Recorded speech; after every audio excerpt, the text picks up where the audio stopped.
It's prayer meeting time, kaya kailangan po nating maging ready at maging excited na makapagpuri at makapagpasalamat sa Panginoon. Amen po ba doon? Yes!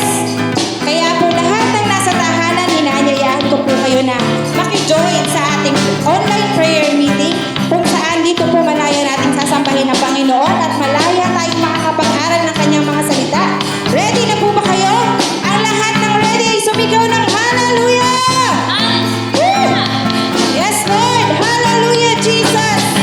Hallelujah, Lord! We welcome you, Panginoon, Lord God. We welcome you and your Holy Spirit, Panginoon, Lord God, na makasama namin, na pangunahan kami sa gabing ito, Panginoon, Lord God. Hayaan mo, Panginoon, Lord God, na sambahin ka namin mula sa aming mga puso, Panginoon, Lord God. At Lord, tingnan mo kami, Panginoon, bilang mga abang lingkod mo, Panginoon, na ang nais lamang ay papurihan at pasalamatan ka. Amen? Hallelujah, Jesus! Yes! Awitan po natin ang Panginoon.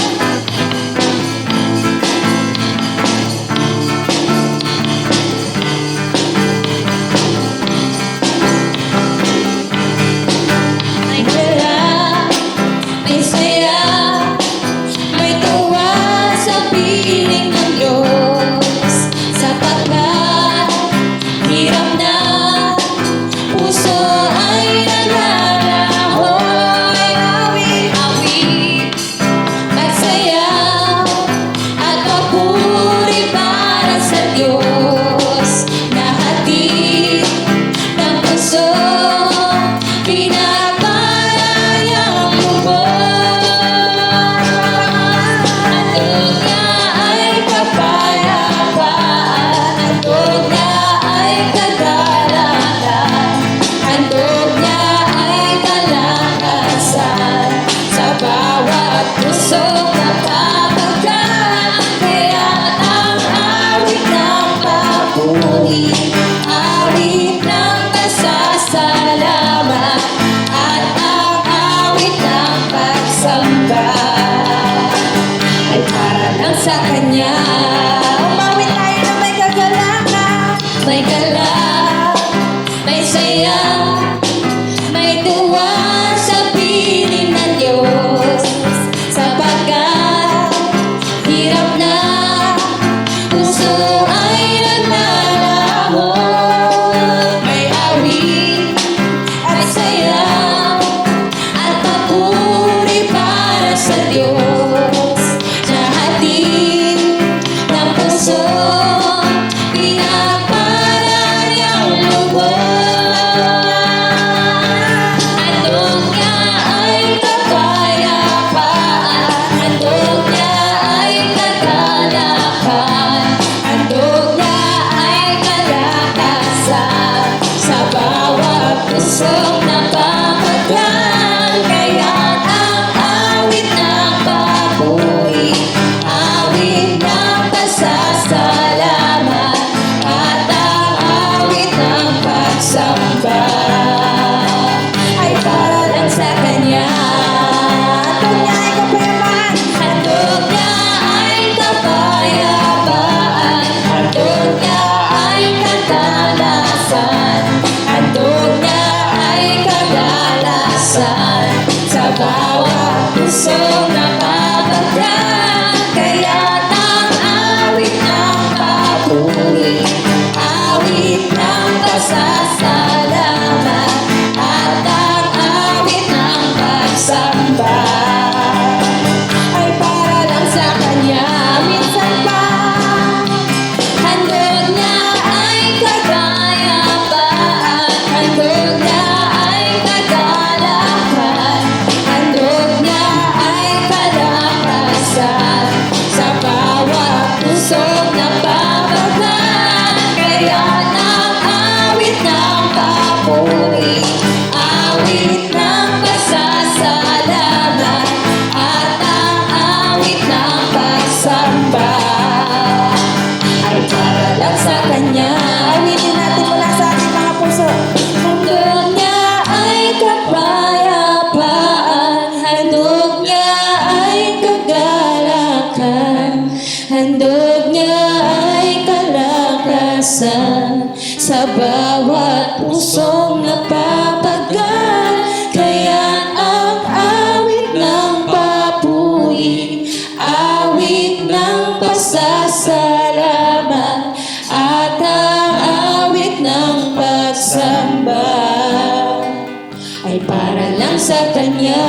Handog niya ay kapayapaan, handog niya ay kapayapaan, handog niya ay kagalakan, handog niya ay kalakasan sa bawat pusong napapagal, kaya ang awit ng papuri, awit ng pasasalamat, at ang awit ng pagsamba ay para lang sa Kanya.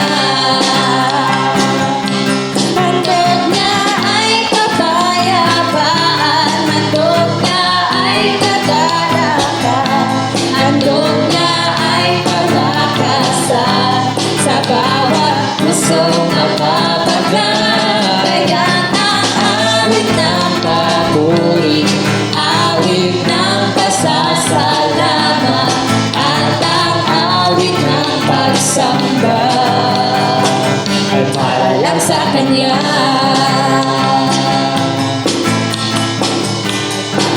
Sa Kanya ay para lang sa Kanya, ay para lang sa Kanya. Yes, Lord, hallelujah. Oh, hallelujah, Jesus. Oh, hallelujah, Lord. Salamat, Panginoon, sa handog mong kapayapaan, kalakasan. Hallelujah, Jesus. Panginoon, Lord God, sinasabi mo, Panginoon, Lord God, sa lahat na nakikisabay, Panginoon, Lord God, sa online prayer meeting na ito, Panginoon, na ipagkatiwala namin sa iyo lahat ng alalahanin namin, Panginoon, Lord God, dahil ikaw lang ang Diyos na kahit kailan ay handang magmalasakit sa amin, Panginoon, Lord God. Kaya, Panginoon, lahat ng laman ng aming isip, ng aming puso, Panginoon, Lord God, ay binibigay namin sa iyong harapan, Panginoon, Lord God.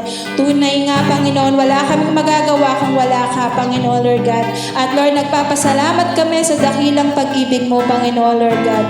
Wala nang hihigit sa iyo, Panginoon. Hayaan mo na patuloy ka naming sambahin, Panginoon, Lord God. Hallelujah, Jesus. Hallelujah. May higit pa ba pag-ibig sa pag-ibig mo, O Diyos? Di man ako dapat ibigin,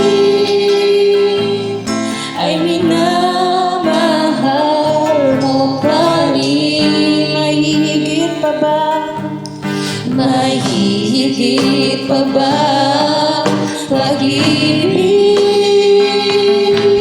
sa pag-ibig mo, O Diyos? Di man ako dapat ibigin,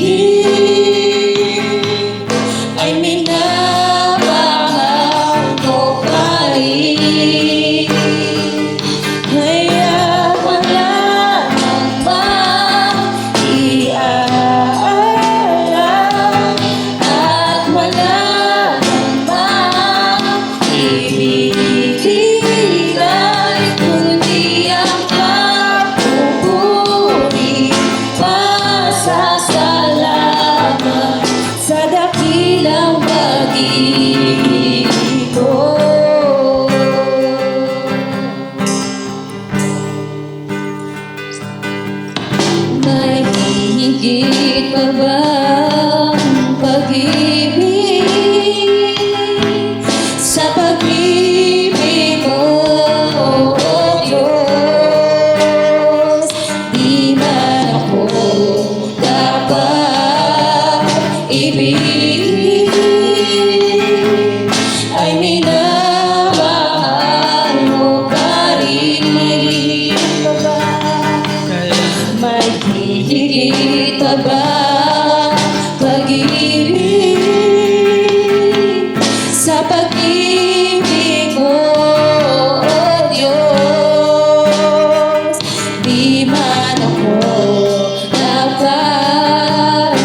kalayaan at wala namang ibibigay kundi ang pagpupuri, pasasalamat at wagas na pagsamba. Tanggapin mo, Diyos, ang awit. Tanggapin mo, Diyos, ang himig ng pagpupuri at pasasalamat at wagas na pagsamba. Tanggapin mo, Diyos, ang awit. Tanggapin mo, Diyos, ang himig ng pagpupuri at pasasalamat at wagas na pagsamba. Tanggapin mo, Diyos, ang awit. Tanggapin mo, Diyos, ang himig ng pagpupuri at pasasalamat at wagas na pagsamba. Tanggapin mo, Diyos, ang awit. Tanggapin mo, Diyos, ang himig ng pagpupuri at pasasalamat at wagas na pagsamba. Tanggapin mo, Diyos, ang awit. Tanggapin mo, Diyos, ang himig ng pagpupuri at pasasalamat at wagas na pagsamba. Tanggapin mo, Diyos, ang awit. Tanggapin mo, Diyos, ang himig ng pagpupuri at pasasalamat at wagas na pagsamba. Tanggapin mo, Diyos, ang awit. Tanggapin mo, Diyos, ang himig ng pagpupuri at pasasalamat sa dakilang pag-ibig mo. Sa dakilang pag-ibig mo. Sa dakilang pag-ibig mo. Sa dakilang pag-ibig mo. Sa dakilang pag-ibig mo. Hallelujah! Hallelujah, Jesus! Hallelujah! Purihin ka, Jesus. Hallelujah, Lord. Ito ang aming alay. Papuri at pasasalamat ay sa'yo. Sa dakilang pag-ibig mo, luwalhatin ka. Tinataas namin ang makapangyarihan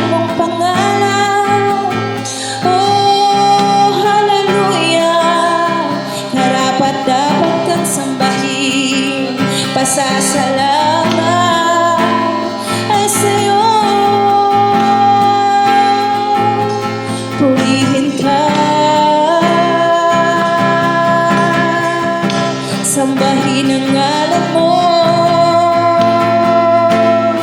Diyos ng kabutihan, Diyos ng kabanal-banalan. Oh, hallelujah, Lord. Hallelujah. You deserve the highest praise, oh Lord. Hallelujah. Oh, thank you, Lord. Thank you, Jesus. Thank you, Holy Spirit. Oh, karapat-dapat ka, Panginoon, ang aming mga pagsamba, O God. Hallelujah. Ito lang ang kaya namin maibalik sa lahat ng kabutihan mo, Panginoon, Lord God. Ito lang ang kaya namin ibigay sa dakilang pag-ibig mo, Panginoon, Lord God. Kaya, Lord, may taas ka, Panginoon, Lord God. Maparangalan ang pangalan mo sa gabing ito, Panginoon. Pangunahan mo, Panginoon, Lord, ang aming gawain, Panginoon. Maging ang gagamitin mo sa iyong salita, Panginoon, Lord God. Hayaan mo, Panginoon, na hindi lang ito magrima, Panginoon, sa aming mga puso. Pagkos, Panginoon, hayaan mo na ito ay maisagawa at maisabuhay ng bawat anak mo, Panginoon. Muli, Panginoon, sa iyong papulit pasasalamat. In the name of Jesus. Woo!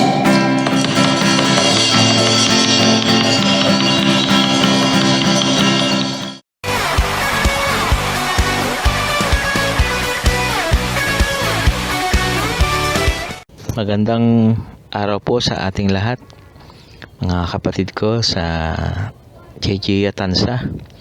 Ako po si Brother Louie ng JJ Cavite City. Purihin po ang Panginoon dahil sa bigyan po tayo ng pagkakataon para makapag-share po sa inyo, makapagsalita, makapag-encourage. Nawa ay mapalakas kayo po ng aking testimony, na aking pong sasabihin para po sa inyo po, mga kapatid ko. Ito pong aking ibabahagi patungkol po sa nangyari during this pandemic year 2020. So po ang aking teksto po ay manggagaling sa Proverbs 24 verse 10.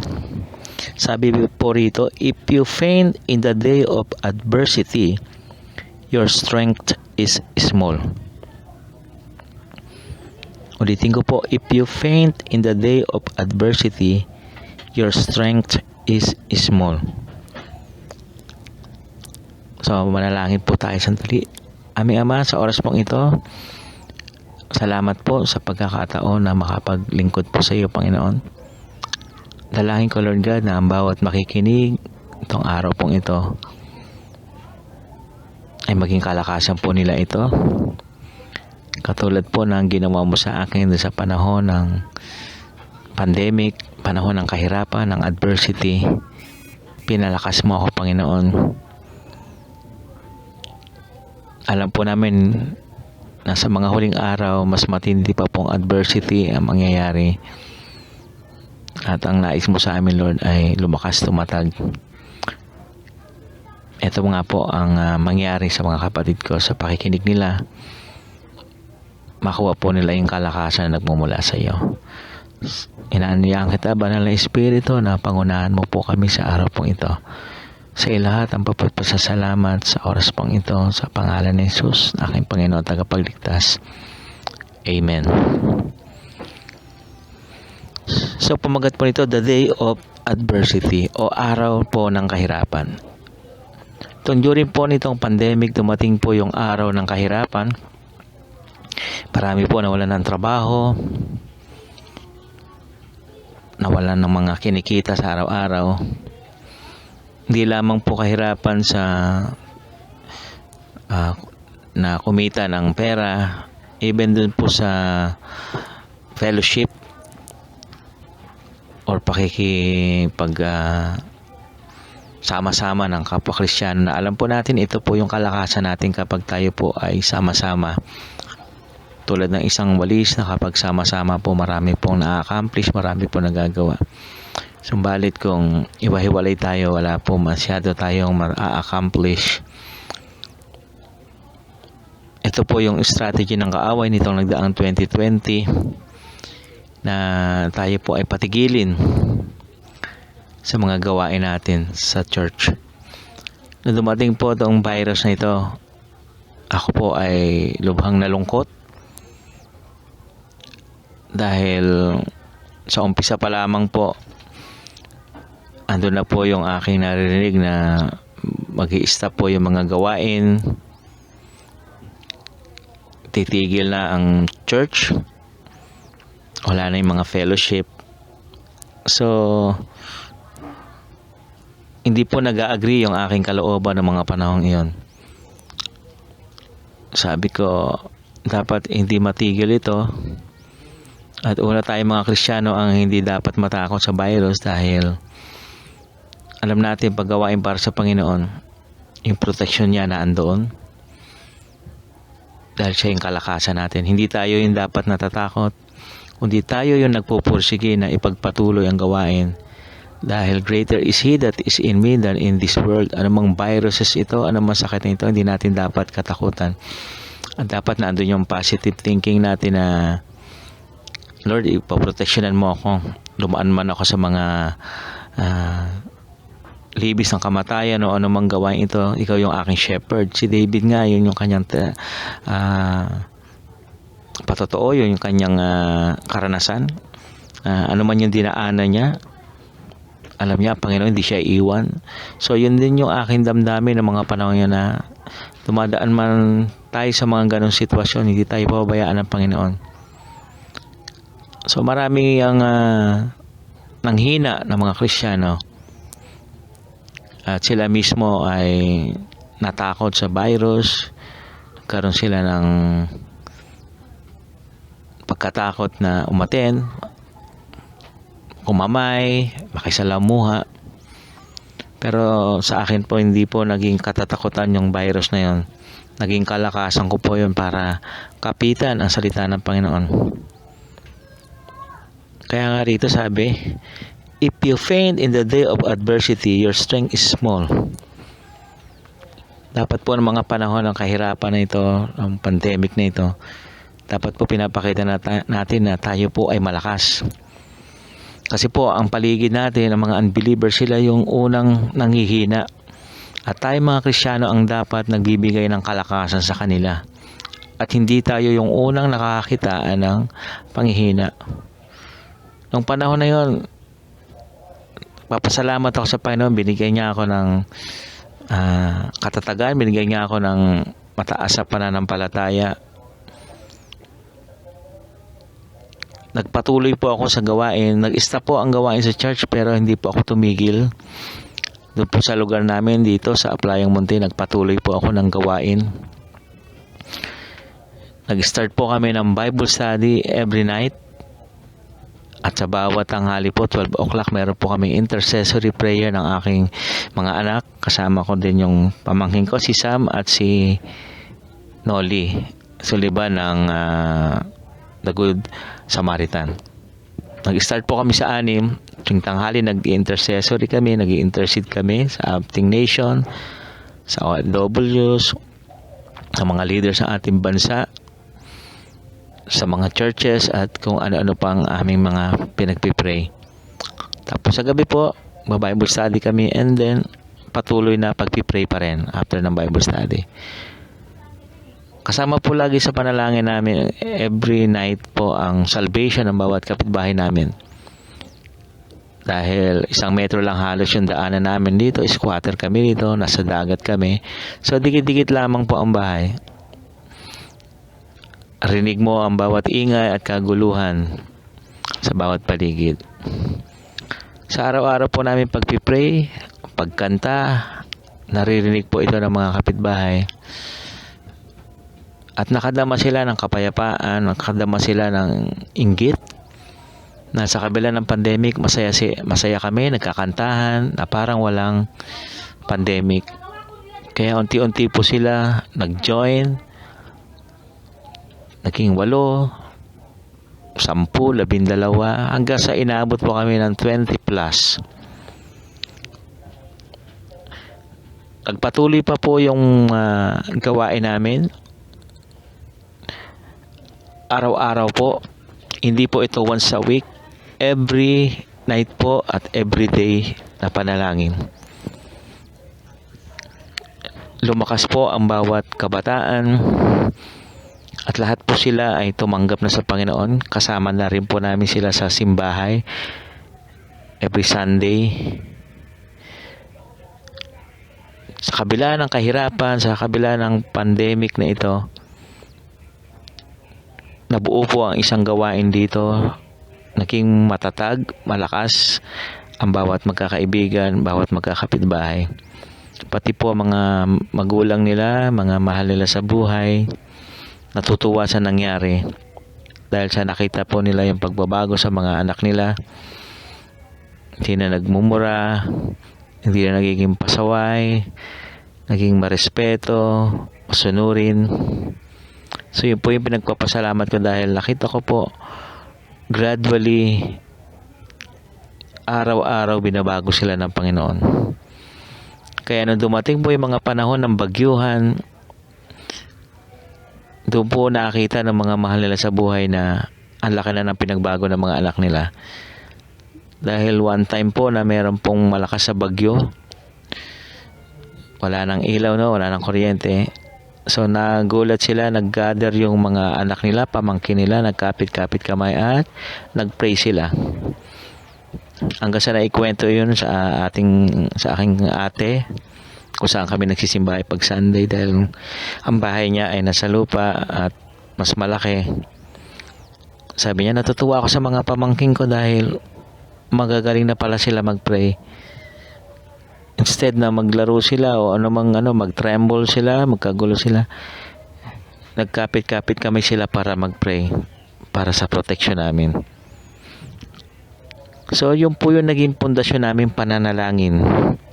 Every afternoon nagpipray kami. Napakasarap po sa isang gawain na maging pundasyon po natin ay pananalangin. Galing po kami mag-asawa sa mission 20 years ago sa isang intercessory prayer place sa Mendez and then sa Aurora po. Isang prayer mountain po ito, intercessory prayer. Na yun po yung ginawa ko rito sa bahay. Napakaganda po, ang pundasyon ay panalangin dahil ang Lord mismo ang nagdadala ng mga tao. Araw-araw maraming dinadagdag ang Panginoon at araw-araw maraming napapalakas, marami ang nawala ng takot sa virus. Sa totoo lang po, every night dikit-dikit po kami sa bahay ko, kaya pa naman sa bahay ko. 20 plus sila, kaya pa. Kaya lang ang nakakatuwa po, kahit wala kaming mga mass, sama-sama kami, dikit-dikit, nag-aawitan, nagpupuri, wala pong nagkasakit sa amin. Wala naghawaan dahil sa protection po ng ating Panginoon. Hanggang sa dumating yung time dahil nga nababahala na ako dahil parami ng paray. Sabi ko baka bumagsak kami. So one time po hanggang sa may binigay nga po mga kahoy si Mami, si Pastora Nora, nagamit po namin yun. Pumunta po kami sa silong at dinagdag po namin yung mga kahoy para po sa dagdag pundasyon para hindi po bumagsak. At nakita po ng mga anak ko, ng mga kabataan na halos ilan na lang po yung kawayan na nakatayo. Yung iba po ay putol na, pero sa protection po ng Panginoon hindi po bumabagsak yung bahay. Kaya bagamat wala pong konkretong pundasyon at ilang kawayan na lamang po, so hindi po nayayanig yung bahay. Hindi po kami bumagsak sa dami po namin gabi-gabi. At pansamantala, ginawa kong tukod yun. At yun po yung pinag-pray namin na God will provide para mapakongkreto namin yung pundasyon. Pero purihin ang Panginoon dahil may isang bahay katabi lang po namin. Bagamat sira-sara na rin po yun, pansamantala, yun po yung naging lugar po namin. Sa ngayon, nasa almost 40 na kami.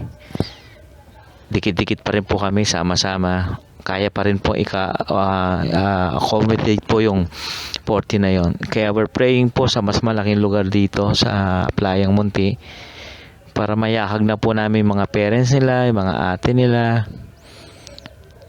So yung mga kabataan mismo po na napagpala, tumanggap sa Panginoon, sila na po yung nagdadala ng mga kaibigan nila. Lagi ko sinasabihan na wag na muna kayo mag-invite, pero wala po akong magawa. Dumadating po sila at dumadating. At purihin po ng Panginoon dahil sa kalakasan na ibinigay ng Panginoon sa akin. Nakakahayo pa ako noon sa Amos. May Bible study rin po ako doon. So, panahon ng kahirapan na yon, ng lockdown, still po yung gawain ng Panginoon hindi po natigil. Binigyan ako ng kakaibang lakas ng Panginoon at tapang para humayo, i-share ang gospel. At sa loob po ng pandemic time na yon, almost 60 kaluluwa na po or more, mahigit pa ang nakakilala po sa Panginoon, ang tumanggap po sa Panginoon. Pinagpapasalamat ko na sa kabila ng mga kahirapan, ng adversity, yung pananampalataya po na ibinigay sa akin ng Panginoon ay napakalaki. Sobrang laki na hindi ko kinatakutan ang virus na ito o ang taggutom na kahirapan dahil mga walang trabaho, hirap. Pero lagi ko po sinasabi doon sa mga kabataan, ngayon nakakilala na kayo sa Panginoon, i-bless kayo ng Panginoon, pati pamilya nyo dahil sa inyo. Sabi ko, itong Paskong to, kakaibang Pasko yung ipaparana sa inyo ng Panginoon, na kahit hirap, masasabi nyo, eto na yung pinaka-the best na Pasko na naranasan nyo. At purihin po ang Panginoon during po ng December 25. Karoon po kami ng Christmas party rito. May ginamit ng Lord, nag-provide ng pagkain namin, ng mga pa-exchange key, parapol. Sabi ko, kayo muna yung una kong bibigyan para magkaroon tayo ng raffle. Dahil kayo unang nakakilala sa Panginoon, kayo yung unang makalasap ng biyaya. Sabi ko, next year, tong 2021, tayo naman ang hahanap ng ibang ibe-bless natin dahil binless na tayo. At purihin po ang Panginoon. Yung mga magulang po ng mga kabataan, nakasama po namin during ng Christmas party na napasama po sila sa kainan, pati sa mga games, sumama po sila even do sa closing prayer namin, pati sa picture. At nakakatuwa po, may mga nag-post, mga magulang, wala po silang alam do sa pinagpipray namin, sa mga sinasabi ko na mararanasan yung kakaibang Pasko ngayon. Nakita po ng mga anak nila, yung mga post ng magulang na this is the best Christmas that we ever had. So, nakakatuwa po ang ginagawa ng Panginoon.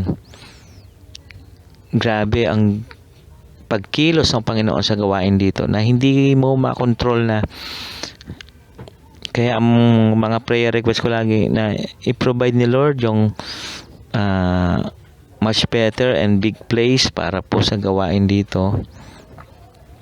At pinagpipray namin na magkaroon pa ng mga Biblia, karoon ng hindi lamang Biblia, yung mga kailangan po nila. Plano akong magkaroon ng bumili ng mga board games para instead na gagala po sila, mag-stay na lang po doon sa house na ginagamit namin para mas lumago pa sila, mas mabuo yung bonding. So yun po yung mga pinapag-pray namin ngayon, mga board games, mga Bible sa kailangan nila. Pahiram po ang church ng 6 pieces na Old and New, at yung iba na New Testament na binigay ng ate ko ay ipamigay ko na rin sa kanila.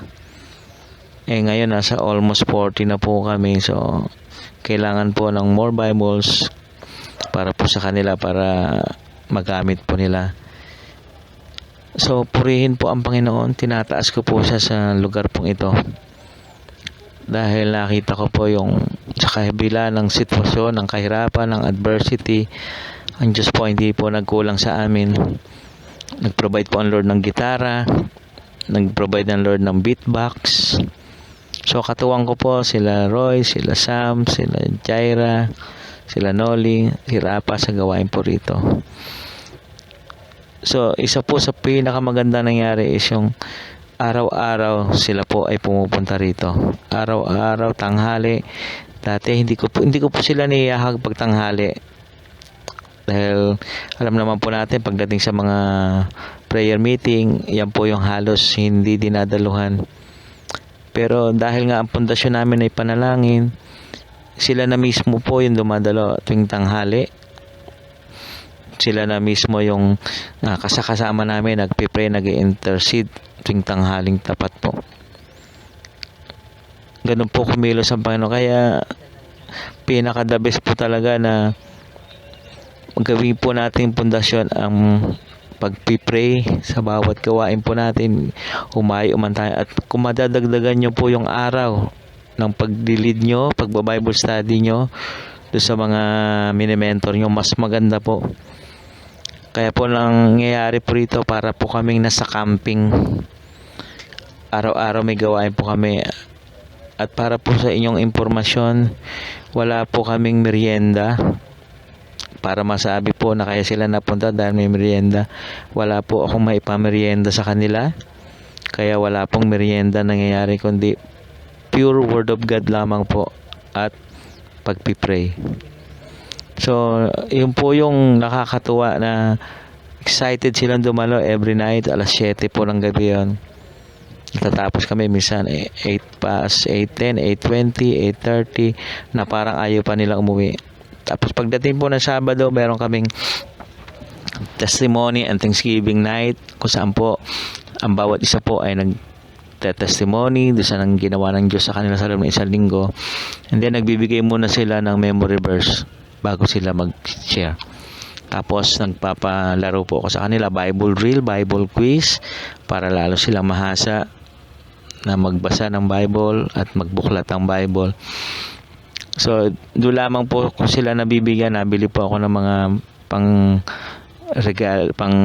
prize sa kanila. Kapag by group sila, nananalo sila, nabili ako ng mga candy, chocolates para po ipamigay sa kanila.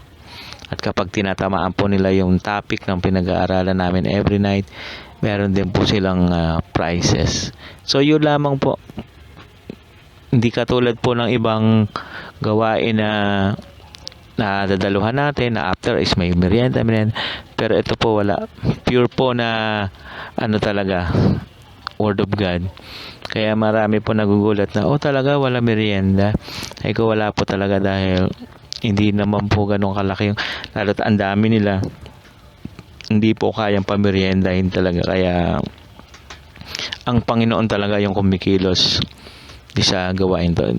Dito po namin nakita talaga na pinaka-the best po talagang weapon natin is yung pagpipray. Kaya itong verse na ito, maging kalakasan po natin na kumapit po tayo sa Panginoon. Alam po natin na hindi lamang itong pandemic na to ang magiging kahirapan natin or adversity. Mas marami pa, mas malala pa. Pero dapat po magpakita tayo ng katatagan. Magpakita tayo ng pananampalataya sa Panginoon na hindi tayo lalo na ngayon na 2021, meron daw pong mas matindi yung variant na sinasabi nila. So wala na pong anumang virus o sakit na makakapanakot po sa atin habang tayo po ay nasa yakap ng Panginoon, habang tayo po ay nasa presensya ng Panginoon. Wala pong anumang makakasakit po sa atin. Yan po yung dapat nating kapitan. Dahil kung hindi po natin kakapitan ng mga pangako ng Panginoon, babagsak po talaga tayo. Manghihina po talaga tayo. Instead na tayo po yung kinakikitaan ng kalakasan, nangyari tayo pa yung kakakitaan ng kahinaan. So paano na yung mahihina, paano na yung baguhan kung tayo dati na matagal na sa Panginoon, kung tayo ng mga leaders na, kung tayo mga core leaders na ang nagpapakita ng katatakutan sa mga viruses o anumang sitwasyon ng paligid, paano pa po sila kakapit sa Panginoon kung tayo po mismo nagtuturo ang kakitaan ng panghihina? Pinapakita po natin na napakaliit po ng ating lakas, napakaliit po ng ating pananampalataya sa Panginoon. Pinapakita natin na yung ating itinuturo, yung ating pong binabasa, yung ating pinakikinggan ay hindi po natin ina-apply sa buhay natin. So ito na po yung panahon para i-apply po natin sa araw-araw yung ating mga narinig sa mga training every Sunday, sa so 1, so 2, at lahat ng mga training na naranasan natin, even sa GIA, sa main, marami tayong inatinan. So, itong panahon ng kahirapan, panahon ng mga pandemic, ito po yung panahon para i-apply po natin, para isa pamuhay po natin, ilakaran po natin yung mga gawa, yung mga pananampalatayang narinig po natin. Kaya sa inyo mga kapatid ko dyan sa Tansa, maging pundasyon po natin ang pananalangin. Ito po yung naging pundasyon namin dito sa Aplayang Munti. Nasa kabila ng pandemic, kami po ay nasa 40 plus na.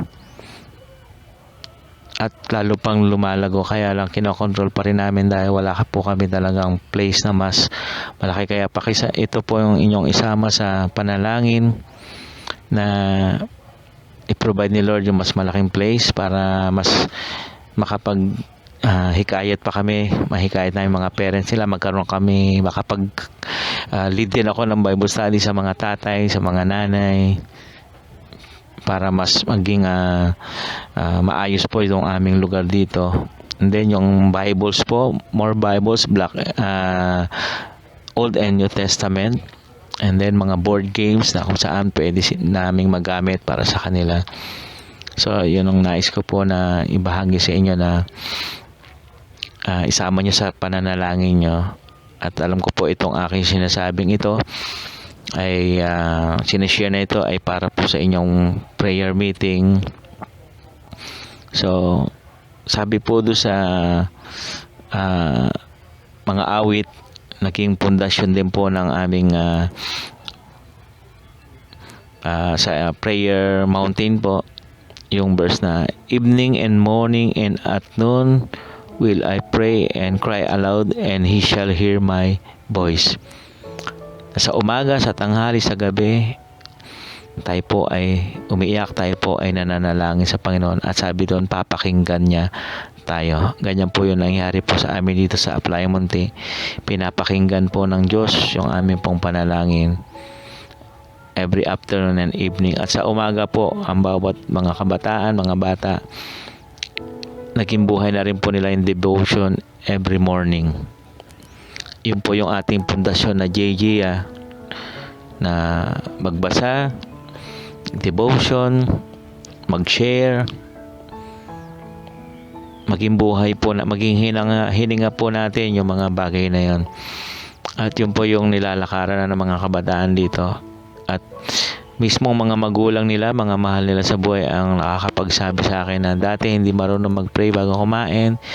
Dati pagising na umaga, cellphone. Ngayon nakikita namin, nagdi-devotion sila, nagpi-pray sila, hawak nila ang Bible. So nakakataba po ng puso na marinig yung mga feedback na yon sa mga parents mismo, sa mga guardian ng mga kabataan na atin po sa amin. Kaya mga kapatid, kung nangyayari po ito dito sa Aplayang Munti, pwede rin po mangyari sa inyo dyan sa Tansa. at sa iba pang gawain ng JG, kung magiging pundasyon po natin ang pananalangin. At naniniwala po ako kapag naging pundasyon po natin iyan, itong Proverbs 24:10, na hindi po tayo manghihina, hindi po tayo babagsak sa panahon ng mga kahirapan. Dahil diyan na po tayo patungo Nasa end times na po tayo. Nasa mga panahon na tayo ng kahirapan at nangyayari na po yan.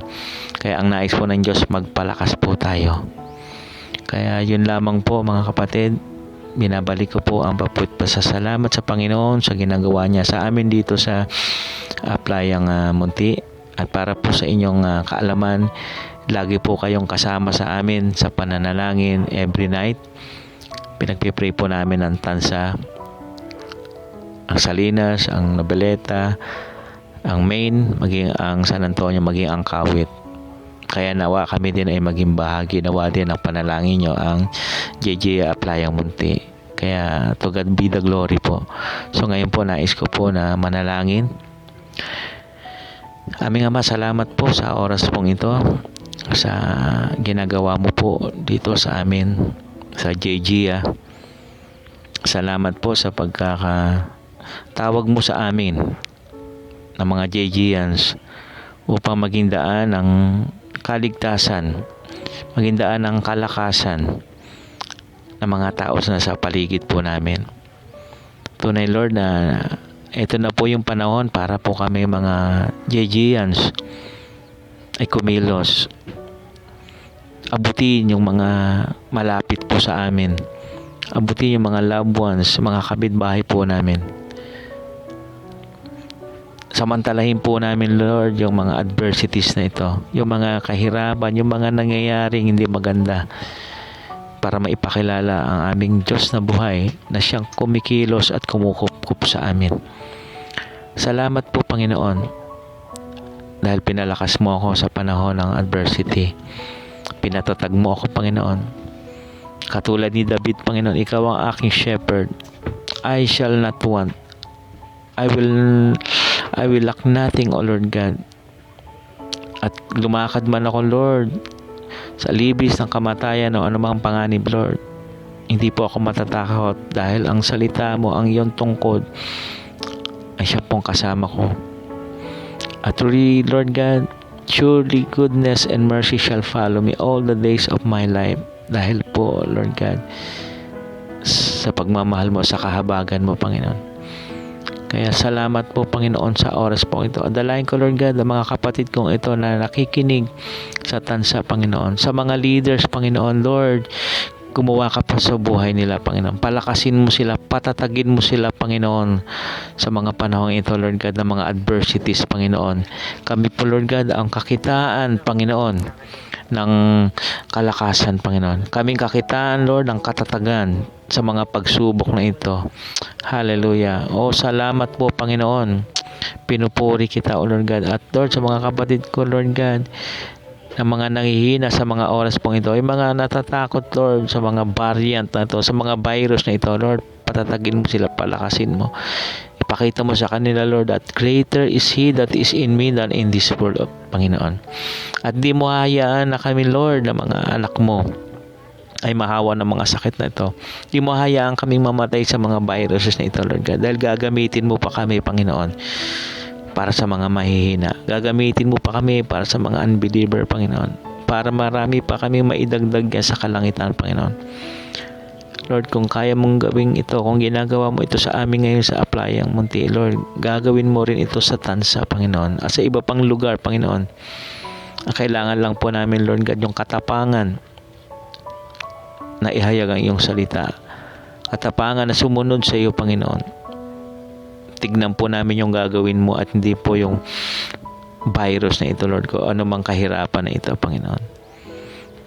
Lord, sa pagsunod namin sa iyo wala kaming talo Panginoon, dahil nasa amin na ang lahat O Lord God. Kaya salamat po Panginoon. Pinupuri kita at pinasasalamatan pa at binabalik ko Lord God lahat sa iyo ang kapurihan sa pangalan ni Jesus na aming Panginoon tagapagligtas. Amen. Amen.